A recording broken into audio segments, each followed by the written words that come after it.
Salut à toi, j'espère que tu as la forme car aujourd'hui on va parler donc de la caméra d'action DJI l'Osmo 3 et de ses performances sur le terrain. Alors cette vidéo elle fait suite au road trip que j'ai effectué donc en Islande.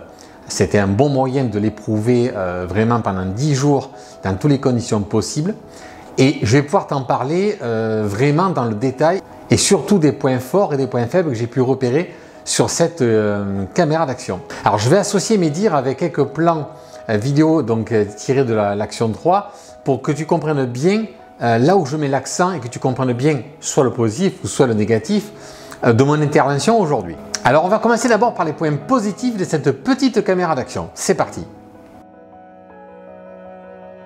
Alors premier point positif, l'autonomie. Alors je l'avais déjà, comme dirais-je, un petit peu cerné lorsque j'ai fait des tests donc chez moi en France, dans le Vaucluse, où on avait pu se rendre compte que visiblement l'autonomie était plutôt bonne, environ 1h45 dans un environnement assez froid.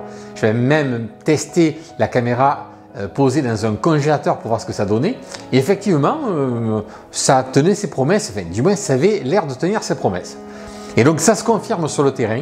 L'autonomie est très bonne, environ 1h45. Et on va dire qu'avec le kit que j'avais choisi, donc de 3 batteries plus son chargeur, eh bien ça suffisait largement pour une journée de tournage. En sachant que tu peux la couper, la réactiver quand tu as envie. Donc 3 fois 1h45, ça permet quand même de couvrir des besoins assez importants. Donc là-dessus, aucun souci. On va valider ce qu'on avait pressenti. Donc l'autonomie est même à basse température. Donc ce côté-là, excellent. Ensuite, deuxième point positif. C'est la mise en œuvre de la caméra. C'est-à-dire que lorsque tu en as besoin, en réalité, tu as deux possibilités de la mettre en action. Soit par le bouton qui est au-dessus, ou soit par le bouton qui est de côté. Le bouton qui est de côté va te permettre donc de la mettre en route et éventuellement de pouvoir sélectionner, je dirais, photo, vidéo, timelapse, enfin, le mode que tu as envie, le mode que tu choisis. Par contre, si tu l'actives avec le bouton du dessus, ça va être un déclenchement immédiat. Donc en vidéo par exemple, tu vois une scène, tu es déjà pré-réglé sur le mode que tu voulais. Donc c'est pas compliqué, tu appuies directement sur le bouton du dessus, elle va se mettre en route et en mode enregistrement automatiquement. Donc ce qui fait que tu appuies, ça enregistre. L'avantage aussi c'est que si tu réappuies à la fin de ton plan sur le bouton là, elle va bien sûr couper ton plan, mais en plus elle va s'éteindre automatiquement. Tu vas entendre une espèce de bip bip pour t'indiquer que c'est terminé. Donc grosso modo, ici, je sélectionne le mode que je veux et ensuite je lance l'enregistrement. Et ici, si tu appuies directement dessus, tu lances l'enregistrement directement pour ne pas perdre de temps. Donc ça, vraiment, ça m'a séduit et vraiment super pratique. Mais on va y revenir sur ce bouton-là. Il y a quand même 2-3 petites choses à dire dans le côté négatif. Troisième point, la qualité d'image. Franchement, elle nous a séduit. La qualité est vraiment, on peut dire, excellente. Alors, je dirais qu'il y a un bémol, mais on y reviendra tout à l'heure dans les points négatifs. Là, pour l'instant, on va se concentrer sur le côté positif. Nous, on a tourné la majorité des cas donc en 4K, 30 images par seconde et en mode donc HDR, donc pour essayer d'avoir le maximum de dynamique possible dans nos plans. Et pour ça, on n'a pas été déçus. Alors, c'est vrai qu'elle a été comparée beaucoup avec la Black Hero, que la Black Hero a une meilleure gestion de la dynamique. Alors, c'est pas faux, mais par contre, moi, elle m'a vraiment surpris parce que la dynamique est malgré tout très très bonne. Vraiment en HDR, 4K, 30 images par seconde, elle est plutôt épatante. D'ailleurs, on l'a fait tourner quasiment que dans ce mode-là. Quelques modes parfois aussi en time-lapse, c'était intéressant de la tester, c'était plutôt aussi convaincant. Et également, on l'a essayé sur des modes ralentis, 4K, 100 images par seconde. Et non, vraiment, beau résultat. Ensuite, quatrième point fort, c'est le nombre d'accessoires qu'on peut trouver. Alors forcément, le système d'attache est le même que le système Black Hero. Donc forcément, grâce à ce côté commun, on retrouve une multitude d'accessoires qui sont communs pour les deux. Et moi, j'ai craqué particulièrement pour un, c'est celui-ci. Alors, c'est une petite sangle qui s'ouvre comme ceci, d'accord, et qui va venir attraper donc la sangle de ton sac à dos et qui va te permettre de pouvoir avoir ta caméra directement sur l'épaule. Ça évite d'avoir en plein front, surtout si tu tournes la tête en permanence, enfin bref, de ne pas avoir des plans toujours, à mon goût, très sympa. Et quand tu en as besoin, hop, tu appuies sur son bouton et ça te permet de pouvoir enregistrer sans aucun problème. Je trouvais ça très pratique. Même tu arrives à l'oublier. Et comme une fois ça m'est arrivé de quitter le sac à dos et de l'oublier qu'elle tourne encore. Donc vraiment, ça permet de libérer tes deux mains, de pouvoir enregistrer de manière, on va dire, facile et même tu arrives à l'oublier. Donc ce petit accessoire, un vrai coup de cœur, et ça vaut quoi, 15-20 balles, vraiment, c'est pas un gros investissement, mais super pratique. Mais tu vas te rendre compte aussi qu'il y a un souci avec ça. C'est que par contre, quand tu quittes ton sac à dos, ben forcément, tu l'as plus avec toi. Donc, d'autres accessoires après peuvent prendre le relais, comme une perche, comme un accessoire effectivement que tu peux mettre autour de la tête, ou tu la coupes tout simplement, et un autre matériel peut prendre le relais. Mais tu vas te rendre compte aussi que cet accessoire, du moins, ça va engendrer un petit problème, mais on va en reparler tout à l'heure aussi dans du côté négatif. Donc voilà, globalement, il y a pas mal de points positifs pour cette caméra et qui font que je ne regrette pas du tout mon achat et qui ne m'a pas non plus donné envie de me tourner vers une autre caméra d'action. Vraiment, elle est solide, bien construite, bonne qualité d'image, beaucoup d'accessoires, simple de mise en route, vraiment bonne autonomie. Non, c'est vraiment une bonne caméra. Mais simplement, comme tout matos, c'est jamais tout rose. Il y a forcément des points qui coincent. Et pour les points qui coincent, on en parle tout de suite, c'est maintenant. Comme je te parlais précédemment de ce fameux accessoire qui permet de s'accrocher donc à l'épaule et donc de marcher avec le produit. Ça, j'étais assez déçu de l'effet de marcher. Ce produit est équipé donc de Rocksteady Plus, donc qui permet une stabilisation incroyable. Donc ça, je ne reviendrai pas dessus, c'est vrai. Mais je m'attendais à avoir un effet de marcher moins important. C'est-à-dire que lorsque tu l'as effectivement près de l'épaule et sur le sac à dos et que tu marches, tu as un effet de marcher vraiment qui est très prononcé. Je m'attendais vraiment à quelque chose de beaucoup moins prononcé que ça et franchement ça m'a un petit peu déçu. D'ailleurs tu peux le voir là, je te diffuse depuis quelques secondes un exemple et c'est vrai que ça m'a un petit peu déçu. Et à contrario, comme quoi jamais tout est blanc, jamais tout est noir, si tu la places sur une perche et que tu marches avec, tu n'as plus cette sensation de marcher ou alors vraiment de manière très infime et ça m'a vraiment marqué. Ce qui fait que je m'en suis en fait énormément servi directement monté sur la perche parce que là au moins j'avais pas l'impression d'avoir un effet marché très prononcé. Je pense que de manière naturelle avec le coude on doit faire un effet d'amortissement beaucoup plus prononcé qu'avec le corps qui doit être plus raide. Mais en tout cas l'effet est là. C'est que même avec Rocksteady Plus, eh bien l'effet de marché est très prononcé quand elle est posée sur toi, énormément moins prononcé lorsque tu la tiens sur une perche. Ou voire même sur un vélo ou d'autres effets que j'ai pu essayer.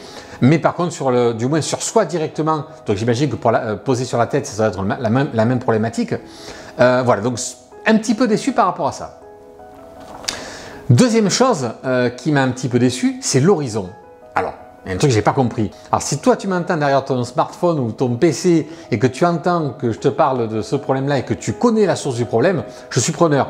Parce que moi et ma collaboratrice, on était donc deux à porter donc, cette caméra d'action et on a eu tous les deux des problèmes. Malgré qu'on ait pu, on va dire, calibrer l'horizon avant de la porter, donc c'est une très simple manipulation pour calibrer cet horizon. Et ensuite, quand on le positionnait donc sur nous-mêmes, donc là, le bouger, ni il se tournait à droite ou à gauche, il restait parfaitement plat, je peux dire, et pensant qu'on marchait, ça aurait dû rester bien plat. Et bien, curieusement, d'ailleurs, pensant que je te parle, je te montre un exemple directement, tu vas te retrouver avec un horizon tordu. Alors là, explique-moi quoi. C'est censé, il s'en vante de dire que ça garde un horizon parfaitement stable. Et bien, nous, en tout cas, à plusieurs reprises, on s'est retrouvé avec un horizon tordu. Bon, heureusement que tourner en 4K, ça nous a permis un petit peu donc, de zoomer dans l'image pour redresser l'horizon. Bon, du coup, tu perds aussi un peu en def. Mais ceci dit, voilà, déçu pour ce contrôle de l'horizon, même avec la perche. Là, par contre, quand on est monté sur perche, qu'on marchait un petit peu avec, parfois on se retrouve avec un horizon tordu. Bon, écoute, on a essayé de regarder dans le menu, on a décortiqué le menu, on n'a rien trouvé qui pouvait, comment dirais-je, garder cet horizon parfaitement droit. C'était bien pourtant, comme je te disais, bien calibré. Donc là, mystère, je vous en dirai plus dans une autre vidéo si on trouve le pourquoi ou si quelqu'un est au courant. Je veux bien dans les commentaires vous laisser votre petite astuce, on est preneur. Ensuite, on va revenir sur le fameux bouton dont je vous parlais qui était très pratique. Donc lorsque effectivement on ne veut pas passer par le bouton de marche arrêt plus ensuite le bouton directement d'enregistrement, Donc je vous disais qu'on pouvait appuyer directement sur le bouton enregistrement pour lancer l'enregistrement de manière immédiate. Alors ce bouton effectivement du dessus, je te le remontre, voilà, ce fameux bouton qui est au-dessus donc, eh bien il est très dur. Mais quand je dis qu'il est très dur, je te dis pas quand il fait froid, tu essaies d'appuyer comme un bourrin dessus, tu n'arrives pas forcément à le déclencher facilement. Pour une femme, c'est parfois quasiment mission impossible. Alors bien sûr, il n'y a pas question de misogynie, de dire que les femmes sont moins fortes, on est bien d'accord. Mais par exemple, moi Séverine, qui m'accompagnait, a galéré un nombre de fois incalculable pour me dire « j'y arrive pas, c'est très dur ». Donc il a fallu chaque fois, hop, que j'aille vers elle pour essayer d'activer la caméra. Donc ça, ouais, c'est surprenant.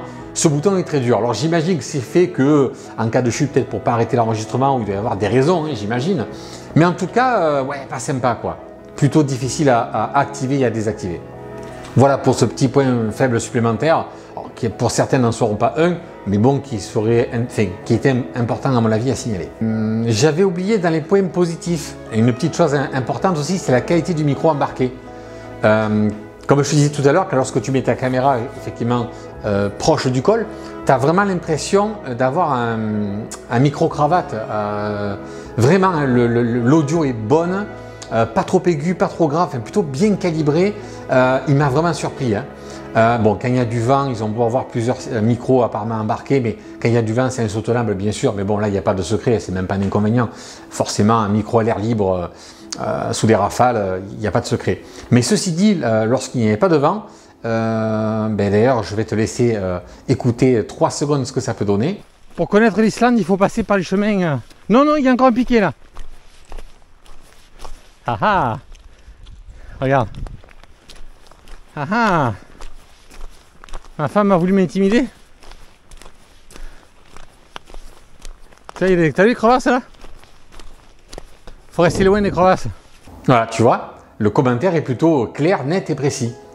Pas mal, vraiment le côté micro, bon point. Alors, dernier point négatif, cette caméra, effectivement, elle a tendance à mal se comporter à basse lumière. Et même parfois, je dirais, j'ai été surpris, notamment une prise de vue que je faisais en bord de mer, c'était plutôt couvert, c'était du sable noir. Pourtant, il ne faisait pas sombre, hein, mais l'association de ce sable noir et de ce temps couvert, eh bien, l'Osmo 3 a commencé vraiment à générer énormément de bruit. Ouais, j'ai un petit peu été déçu dans des conditions en basse luminosité. Alors, notamment dans ce cas-là, mais même lorsqu'on arrivait en début de soirée et qu'on a commencé à l'utiliser, eh bien, c'est vrai que c'est une caméra qui génère beaucoup de bruit. Apparemment, la Black Hero a une bien meilleure gestion. Là, je pense pas qu'on puisse faire pire en fait. Je trouve que vraiment, là, il y a vraiment un net recul en termes de qualité. Tant qu'en plein jour, dans des conditions ensoleillées, elle nous a vraiment bluffé. C'est une petite bombe. Mais par contre, ce grand écart m'a vraiment épaté. Mais dans le mauvais sens, hein, tu l'as bien compris. Ou vraiment, il y a une gestion du bruit qui est vraiment pas terrible. Même lorsqu'on a commencé à enregistrer à l'intérieur, notamment dans certains monuments, eh bien, on s'est rendu compte que là aussi, ça gérait mal, quoi. Pourtant, c'était relativement éclairé, c'était pas hyper à basse lumière, mais pourtant, ça avait vraiment une mauvaise gestion. C'est peut-être là où vraiment je mettrais son plus gros défaut. C'est une mauvaise gestion à basse lumière. Bien écoute, j'espère que tous ces points évoqués te permettront d'y voir un peu plus clair au travers de cette Osmo. Nous en tout cas, on ne regrette pas notre achat, on en est vraiment ravis. On sait que dans notre utilisation à nous perso, elle nous convient parfaitement. Avec les points faibles qu'on a découverts, maintenant on sait un petit peu comment les contrer et comment éviter d'y tomber dedans. Et si cette vidéo te permettra de ne pas y tomber dedans et qu'elle t'intéresse, eh bien écoute, on aura tout gagné et tu auras tout gagné. Si tu as des commentaires, n'hésite pas, ça permettra d'en faire profiter toute la communauté. Et puis j'ai envie de te dire, prends soin de toi et à bientôt. Salut!